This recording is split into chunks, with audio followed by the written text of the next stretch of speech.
Nunca antes había habido tal polémica y cuestionamientos en el nombramiento de un ministro de la Corte como el que ocurrió con Eduardo Medina Mora, que ayer fue elegido en el Senado de la República por mayoría calificada.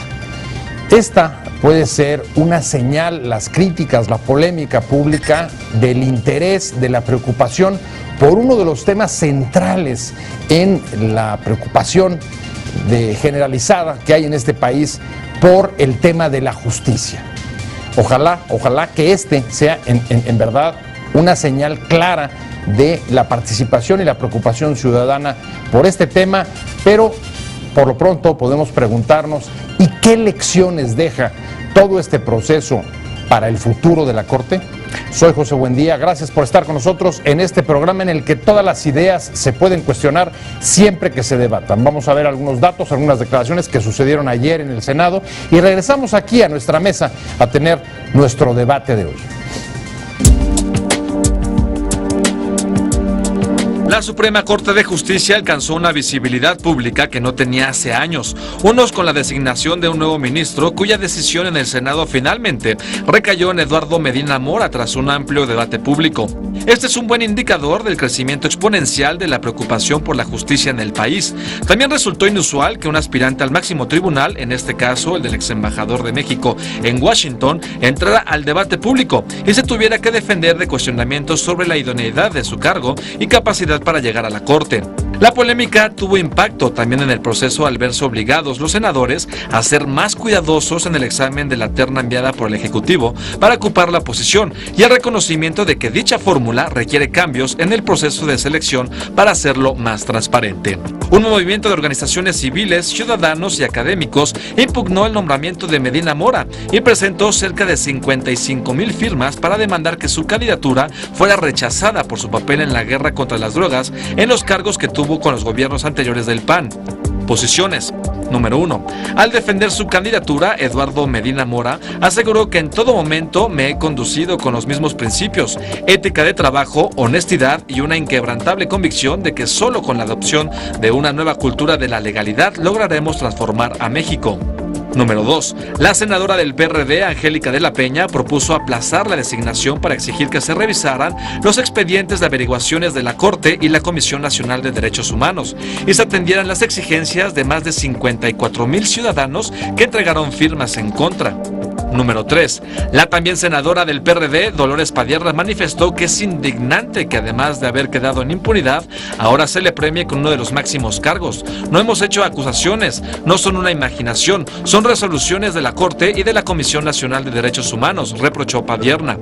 Número 4. El presidente de la Comisión de Justicia, el panista Roberto Gil, señaló que Medina Mora no recibe un favor del presidente ni de una mayoría en el Senado, que habrá de pagar con lealtad, disciplina y complicidad. Recibe un mandato de la República, será depositario de un conjunto de deberes de Estado que no admiten apartamiento alguno por razones de índole partidario o personal. Bueno, usted lo siguió seguramente en las redes sociales, en los medios de comunicación. Los calificativos pueden ser muchos: tormentoso, polémico, discutido, cuestionado, criticado, defendido. En fin, son muchos los calificativos que se vertieron en los últimos días respecto del nombramiento de Medina Mora en la Suprema Corte de Justicia. Pero lo cierto es que más allá de los calificativos, nunca antes había habido en este país un proceso en el que la Corte alcanzara este grado de visibilidad, cuando además se trataba de un poder que hace una década estaba prácticamente, digamos, en un segundo plano o poco relevante dentro de la discusión y el debate público. No porque no tratara asuntos trascendentales, sino porque no entraba ni era objeto de debate tan intenso como el que acabamos de ver. Pero más allá de esto, ¿hacia dónde va? ¿Cómo canalizar? Y por ejemplo, las demandas que hubo, 55,000 firmas pidiendo que no fuera nombrado él. ¿Cómo va a impactar esto a la Suprema Corte? ¿De qué manera o cuáles son las lecciones que deja? Y para entrarle a este tema, me da mucho gusto, ya está aquí con nosotros Óscar de los Reyes. Óscar, Un gusto, como ¿Qué siempre. tal, José? Buenos días. Buenas tardes. Tardes. Ya. Se ve que ha sido un día largo para ti. Es un día largo para mí, pero aquí estoy a tus órdenes con mucho gusto. Óscar de los Reyes es el director del Departamento de Derecho del Tecnológico de Monterrey. Óscar, pues en efecto, creo que nunca había habido, no sé si tú compartas la apreciación, teníamos una corte bastante invisibilizada hace una década, en el que buena parte de los asuntos que ahí se trataban generalmente eran intramuros, los fallos apenas se conocían, incluso sus sesiones hasta hace poco comenzaron a ser públicas, y hoy incluso se da el fenómeno pues, prácticamente inédito en el que un candidato, cuando todavía ni ha llegado, salga a defenderse en la plaza pública antes que ser nombrado o antes que discutir o motivar sus aspiraciones en el pleno del Senado. Y uno se pregunta, la primera consideración es si esto está marcando o qué refleja, digamos, de transformaciones respecto de la justicia. Mira, yo celebro, como tú lo mencionas, que haya precisamente, que se haya volcado la sociedad en dar opinión en relación con la percepción que se tiene de un aspirante a la Suprema Corte de Justicia. No comparto algunas de las apreciaciones que tienen un gran dejo de subjetividad en torno a la figura del licenciado Medina Mora. Me preocupa enormemente que tal cantidad de argumentos, tal cantidad de calificativos nos desvíen de algo que me parece muy importante, y es la revisión del proceso de selección precisamente de los ministros de la Suprema Corte de Justicia, a los que, si me lo permites, yo debiera de llamar jueces de la Suprema Corte de Justicia, porque un mes para analizar una terna, para analizar la trayectoria de 3 candidatos, me parece sencillamente muy poco tiempo. Además, me parece que dedicar también un mes a escuchar, si tú quieres, 1 o 2 comparecencias en comisiones o en el Pleno, me parece que es insuficiente cuando en un momento dado se está seleccionando a quien va a dirigir nuestro Tribunal Constitucional, quien tiene dentro de sus funciones el control de la constitucionalidad y asegurar que las garantías constitucionales sean eficaces. Entonces me parece a mí ¿Pero qué le cambiarías al proceso? A ver, para nuestro auditorio, el proceso es a propuesta del Ejecutivo que manda una terna al Senado, tiene que ser analizado y votado en comisiones, una vez que se define, digamos, la idoneidad del perfil del candidato, de los 3 candidatos, y luego se debe de llevar al Pleno la votación, aunque no hay ningún señalamiento preciso sobre si debe ser en secreto la votación, si cada quien debe decir por quién está votando, si cada senador debe de motivar y fundamentar su voto, en fin. ¿Cuál de todas estas partes del proceso crees que tendrían que ser modificadas? Yo creo que debería de existir más tiempo, debería de presentarse no solo un discurso, sino un verdadero proyecto en términos de abonar una verdadera política pública judicial.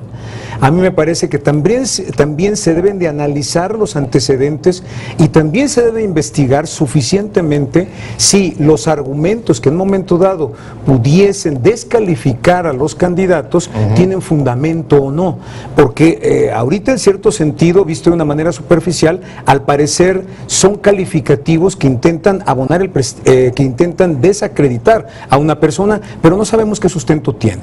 A mi juicio hay algunos, una buena parte, que no comparto necesariamente que tengan el suficiente peso de sustento para poder descalificar a una persona. Quizá, tal vez haría yo en lo particular un señalamiento a la posición que asumió el señor Medina Mora en relación con la legislación en materia de interrupción del embarazo. Sí. Pero eso es una visión que tiene una parte de la sociedad, que en cierto sentido también viene a abonar que en el Pleno de la Suprema Corte de Justicia existan diversas posturas. Entonces, yo creo que debe haber más tiempo, que debiera, más que discursos, debiera de colocarse candidatos en igualdad de condiciones. A mí, con todo respeto, me parece que una de las comparecencias, no voy a decir el nombre de uno de los magistrados candidatos, hablaba de que él esperaba que los jueces no resolvieran cuestiones controvertidas. Ahora, cuando la función del derecho es la regularidad social, y para eso están los jueces. Ahora, hay una cosa que a mí me preocupa, que es, más allá de los argumentos que se hayan vertido en torno a una figura en específico, el procedimiento sí abre la posibilidad para que el Ejecutivo pueda enviar a la Corte personas que sean, digamos, como es el caso de Medina Mora, agentes del círculo cercanos, primero de las administraciones panistas anteriores y ahora de la administración de Peña Nieto. Y uno de los señalamientos que ha habido es la necesidad de preservar los equilibrios y los contrapesos de poder en el funcionamiento institucional, porque digamos que este es un rasgo esencial de la democracia. ¿Tú crees que, digamos, en este procedimiento está asegurada la independencia, o más bien habría que pensar cómo asegurar la independencia? Porque es una de las demandas, digamos, fundamentales que hoy están siendo lanzadas respecto de la Suprema Corte de Justicia. Lo señalas muy bien, José. Yo creo que hay que ir más allá. Yo creo que es el momento de exigirle a la Corte que en realidad establezca un verdadero diseño institucional que asegure una política pública judicial que tenga como premisa la transparencia. En este sentido vemos a dos órganos de los cuales el presidente de la Corte, valga la expresión, los preside, que es el Consejo de la Judicatura y por supuesto la Suprema Corte de Justicia. ¿Cómo actúan? Tiene que existir la actuación de cara a la sociedad. La sociedad tiene que percibir qué hace el Consejo de la Judicatura, cuáles son sus funciones y sus límites, y también cómo opera la Suprema Corte de Justicia como Tribunal Constitucional. Y algo que es la gran pregunta: ¿quién controla al controlador? A ver, ahí esa me preocupa, porque en efecto, uno de los poderes señalados como más opacos dentro del marco institucional mexicano, y además, digamos que señalado como más carente de contrapesos internos, es justamente la Suprema Corte de Justicia. En este caso, tú lo mencionabas, está el Consejo de la Judicatura, que se dedica, digamos, a ver toda la parte administrativa, correcto, los contratos que hace el Poder Judicial, el servicio de carrera, etcétera, y los exámenes a jueces. Sin embargo, este órgano lo preside el propio presidente de la Suprema Corte, es decir, hay una relación directa sobre la carrera judicial de los jueces, valga la redundancia, y sobre las propias contrataciones que hace la dependencia, sin que exista, por ejemplo, órganos, si comparáramos con la Cámara de Diputados, que tiene la Auditoría Superior de la Federación como órgano distinto que puede supervisarlos. ¿Puede mantenerse esa estructura, un poder, digamos, sin contrapesos y opaco? Yo creo, a eso voy con el tema de una política pública judicial y mi hincapié en el proceso de selección de los ministros de la Suprema Corte de Justicia. Si hubiese un papel más destacado del Senado como vigilante de la actuación de los jueces, pudiéramos abonar precisamente a que hubiese más transparencia y menos opacidad en el actuar de los jueces. Pero finalmente encontramos una falta de orientación en un mismo sentido de la actuación de jueces, magistrados y ministros. Me parece que al estar tan desagregados los órganos dentro del Poder Judicial, hace falta un eje rector que asegure la eficacia de una verdadera política pública judicial. ¿Cómo lo harías? ¿Cuál sería, digamos, un cambio interno imprescindible para que haya mayores balances internos en la institución? Bueno, mira, en principio yo creo que una participación más estricta en la vigilancia por parte del Senado de la República. Yo creo que esta sería una función esencial. Ciertamente en el Senado de la República hay intereses y lamentablemente se ha percibido que en la integración de la Suprema Corte de Justicia prevalecen esos intereses de partido. Bueno, eliminar esa percepción o tratar de contrarrestar esa percepción a través de el establecimiento de candados y normas eficientes para poder vigilar el comportamiento de la Corte, en este caso de los ministros. Me parece que por ahí vamos. ¿Qué estarías, digamos, señalando para tratar de ejemplificar tu comentario? Que en el caso, por ejemplo, del Consejo de la Judicatura, ¿hay, digamos, una integración por cuotas de parte de los partidos representados en el Senado? Bueno, mira, podríamos pensar que en cierto sentido la integración responde a determinados intereses. Sí, intereses que, viéndolo desde la perspectiva optimista, pudieran representar intereses de la sociedad. Hay diversidad de posiciones, lo podemos ver en los debates que se dan en torno a las resoluciones que se toman en casos de relevancia nacional, pero también yo creo que es muy importante que en la actuación de los ministros de la Corte se vaya dejando de lado. Parece a mí que estamos por ver si efectivamente la actuación de los ministros de la Suprema Corte de Justicia va en ese sentido o no. Además, no sé, ya me preocupa que en medio de toda estos elementos de crisis, por ejemplo, el tema de la cuestión económica en el país, sí, estemos tan enfrascados en descalificar a un candidato, por ejemplo, o estemos cuando tenemos problemas tan importantes como es el garantizar las elecciones limpias. Si estamos hablando de la Suprema Corte de Justicia de la Nación, más allá del nombramiento de Medina Mora, porque además este mismo año todavía faltan 2 nombramientos más que deberán de integrarse al pleno del máximo tribunal del país, y la verdad es que lo que se ha vivido en los últimos días ha sido una participación muy activa, una polémica pública sobre un poder que había estado lejos de los reflectores, bastante invisibilizado hasta relativamente poco. Sus sesiones comenzaron a transmitirse no hace demasiado tiempo y como decíamos en la primera parte del programa con Óscar de los Reyes, director de Derecho del TEC, se trata de un poder que logra manejarse hasta ahora, o es de los que ha logrado salir más preservado, digamos, del mundo de las transformaciones hacia la transparencia, que tiene pocos controles internos y contrapesos, poca vigilancia. Tú decías, ¿y quién controla al controlador? En este caso, el controlador, básicamente las funciones, hasta donde yo entiendo, se concentran en el presidente de la Corte y en los ministros, y en un momento en el que las preocupaciones, Óscar, por el tema de la justicia en el país crecen enormemente como consecuencia pues de la inseguridad, de las denuncias sobre tortura, desaparecidos, en fin, cuestiones que vienen acumulándose, digamos que en la preocupación sobre el deficiente acceso a la justicia y el también deficiente impartición. Tenemos la reforma incluso penal de 2008, pues que no acaba de cuajar, no acaba de llevarse a la práctica, de implementarse, y seguramente va a tener que incluso postergarse o por lo menos aplicarse ya de una manera mucho más escalonada de lo que en un principio hubieran estimado los propios legisladores que la votaron. Mira, 2 cosas. En relación con el estado actual de la justicia en México, a nivel de justicia federal hay un gran reto, un tremendo reto que tiene la Suprema Corte de Justicia, y es asegurar la defensa y respeto de los derechos fundamentales, vistos desde la perspectiva internacional de los derechos humanos, vista desde los derechos fundamentales de las personas. Otro elemento, por otra parte, hablas de la reforma penal. Yo creo ahí, si me permites, me gustaría separar, porque creo que los puntos débiles, vulnerables de la reforma constitucional en materia penal viene a ser la policía y los ministerios públicos. En ese sentido, los jueces a nivel federal han recibido la capacitación suficiente en materia, por hablar de algo, de los juicios orales, pero ¿qué pasa con el Ministerio Público? ¿Qué pasa con la policía?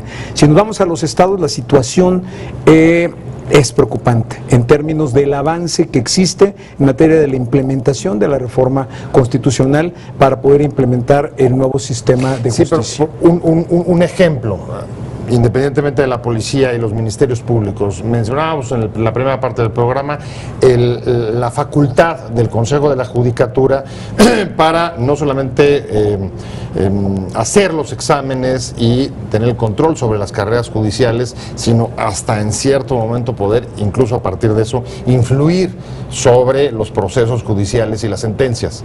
Correcto. Y si esto es así y además existiera un reparto de cuotas dentro partidistas dentro del Consejo de la Judicatura, digamos que ahí podríamos estar viendo, digamos, de manera bastante plástica el peligro, los riesgos de la falta de independencia por un lado, pero también por otro, digamos, de la politización de la impartición de justicia. Bueno, siendo la Suprema Corte un tribunal constitucional, no podemos mantenerla al margen de la política. Me parece que siendo un tribunal constitucional, el elemento político gravita sobre ellos necesariamente.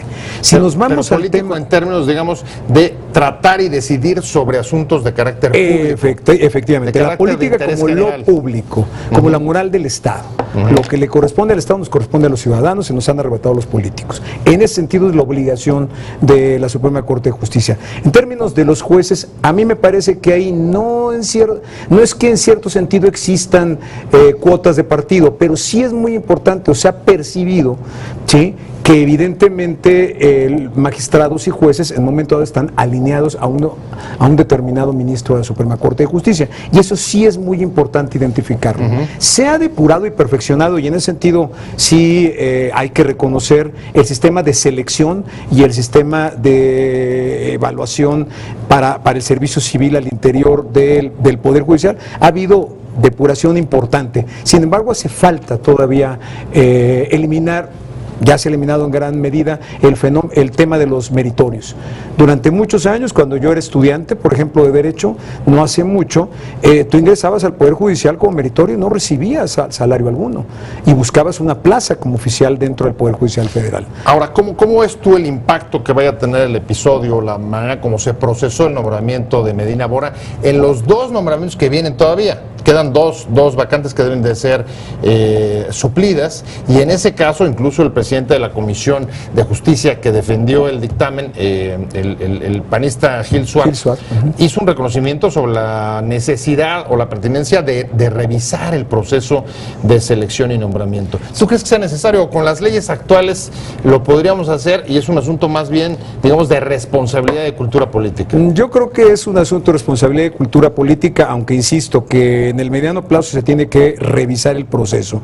Me parece a mí que ha sido sano el poder percibir la expresión clara de la sociedad civil en torno a un personaje polémico que va a acceder, se puede decir, al Tribunal Constitucional, nuestro máximo tribunal. Me parece que es sano. ¿Tú crees que les llegó el mensaje a la Corte? Por supuesto. ¿Cómo crees que estén sintiéndose de haber tenido este proceso en el que quien va a llegar a sentarse ahí al Tribunal Supremo, digamos, mira, llegue después de haber tenido una descarga de críticas sobre asuntos no menores que tienen que ver justo con lo que tú decías, claro, derechos humanos, seguridad? Llega el mensaje, sin embargo, las opiniones vertidas en relación con el licenciado Medina Mora no dejan de ser subjetivas y en algunos casos carecen de fundamento. Y no estoy haciendo una apología del señor. A mí me parece que cuando hay que señalar debemos de tener argumentos suficientes. A mí me parece que en la plaza pública, si bien hubo una réplica del licenciado Medina Mora, me parece que no hubo el mismo nivel de respuesta argumentativa para sostener las acusaciones que se estaban vertiendo. ¿Pero te parece bien, por ejemplo, que Medina Mora haya salido a la plaza pública me parece antes de haber ido de haber llegado incluso a defender su posición en el Senado? José, mira, me parece que es algo muy importante y sobre todo que revela la sociedad civil que somos hoy día. Ya no somos la misma sociedad civil desinteresada sobre los asuntos públicos. Somos una sociedad civil que está presente observando cada parte de los órganos, cada elemento de los órganos de poder en México. Lo que da la sensación o hace sentir todavía más vetustas las estructuras, digamos, opacas, invisibilizadas, que en algunos casos ha funcionado la que en algunos casos se pretenden mantener o imponer en otros sentidos. A mí me parece que ha sido sano, aun cuando tengo mis críticas a las formas. ¿Sí? Bueno, pues ahí lo tiene, ahí está el análisis de Óscar de los Reyes posterior al nombramiento ayer de Medina Mora y la enorme polémica que se desató en Twitter y en diversos medios. Óscar, un placer haberte tenido aquí. Al contrario, ha sido te seguiremos muy invitando agradable. para Espero que así sea. darle seguimiento a estos temas de la justicia que en este programa nos interesan mucho, y sobre todo gracias a usted por haber estado con nosotros en Opiniones Encontradas. Nos vemos, nos escuchamos próximo viernes aquí, 7:30 desde la esquina de la información, y mientras tanto, pásenlo bien. Te invitamos a seguir cuestionando la información con los siguientes videos.